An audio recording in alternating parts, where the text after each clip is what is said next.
Congressman Michael Burgess. I'd like to ask you, sir, about your reaction to how this deal is shaping up so far and whether or not, in its current form, it would be something that you could vote for.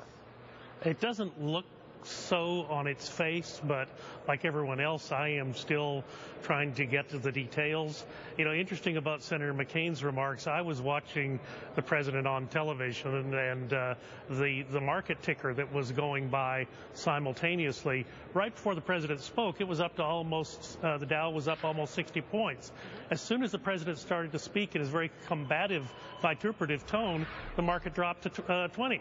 I mean, clearly it had effect on not just Senator McCain, not just me, but it had an effect to people who are watching from the floor of the nation's markets. Well, it's clear, sir, that the market wants a deal of some kind. And as it stands right now, the Senate's talking about a tax increase for individuals making more than $400,000 to 39.6%. That sounds like the Senate Republicans have agreed to that. Can you guys in the House agree to it? Would you vote for that? I'm not sure that beyond one individual that Senate Republicans have agreed to that. Look, this has been the hard part about this process, and certainly I have a lot of respect for Congressman Welch, who you just had on. But remember, the Congressman and I are cut out of these negotiations. We aren't part of it. It's behind some secret door over in the Senate, and that's really the difficult part about all of this.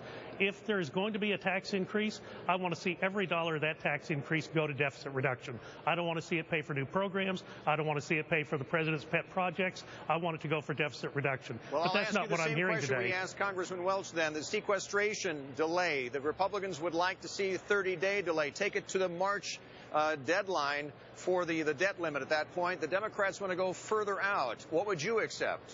Well, the sequestration was signed into law by the president 18 months ago. It takes effect January 2nd, and it was an important part of the last debt limit discussion. There's no way in the world that you can pay that forward to the next debt limit discussion. That just doesn't work. The sequestration has to go forward as it is written, as the president signed into law. Remember, all of this, the tax piece, the sequestration, and don't forget Obamacare taxes, all of those are things that were signed by the president. Clearly, he wanted this scenario, or he wouldn't have signed those pieces of legislation.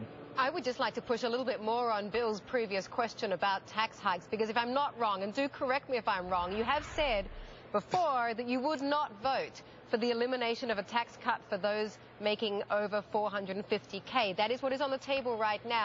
In the interest of getting a deal done, would you change your mind on that? Well, look, I'm not going to foreclose any possibility till I see what is actually really offered.